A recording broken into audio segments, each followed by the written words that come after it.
Hi, this is Brenda Green, and welcome back to Living in the Go. So, I'm talking to you today about what I call internet madness. I promise you, sometimes I'm out there on those internet streets and I'm seeing stuff, and it's so ridiculous.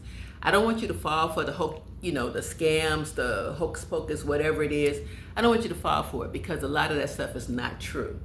Give you an example, when you see people having these fabulous mansions that they're living, you wonder, how did they buy that house? Because the market is so high where they live at. How are they getting that? They're renting the houses for the day. I think we've talked about that before. They're renting the houses. They're renting the cars. You're 25 years old. Ain't no way you got a mansion unless you're a rapper or something like that. But it's ridiculous, and people put it out there like it's the truth. And some people, unfortunately, because they want that quick get rich scheme, and they think, well, if he did it, I can do it too. He didn't do it. He just had enough money to rent it for the day. So think about that. There are also what I call sponsored platforms, and I even fell for one recently.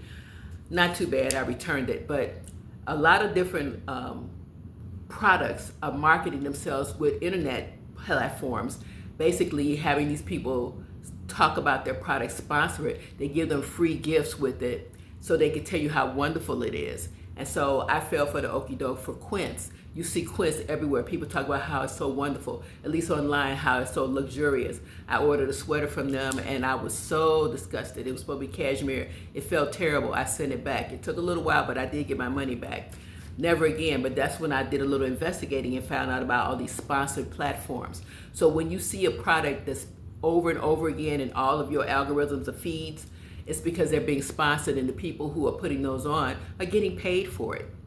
Don't know if it's good or not, but they're getting something for it. They're getting a little paycheck for it, so they will advertise for them for free. It saves on these companies' advertising budgets. They don't have to do a full-blown advertisement. They just pay these people on the platforms, and that's how they get their products across. So you want to be mindful of that. Marketing can be manipulative, okay? So, and people can be vulnerable because sometimes we want the good things, we want the best things, and we see things online and we think, I want that too, or it looks pretty easy, let me try it too. Well, you can't get rich quick, and none of that stuff is real, and so you don't want to do it. There's another thing that came out recently, and it's like, due to data, they were saying 70% of people are living paycheck to paycheck. That's really not true. If you look into the real data, the median household money, people are making enough money to survive and save a little bit. I think the median amount of money that people have for their net worth is like $192,000 for a family. So people are not broke. So that 70%, I'm not sure where that came from. But if everybody was living a millionaire could be living paycheck to paycheck, right? If they spend their whole check every time they get paid, yeah, they live paycheck to paycheck, but are they broke? No.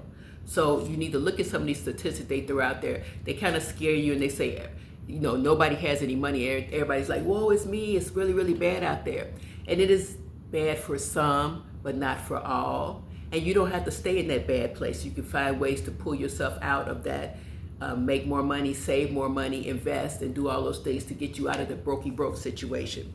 So just a little bit of information, food for thought. Hope that helps. Thanks so much and have a great day.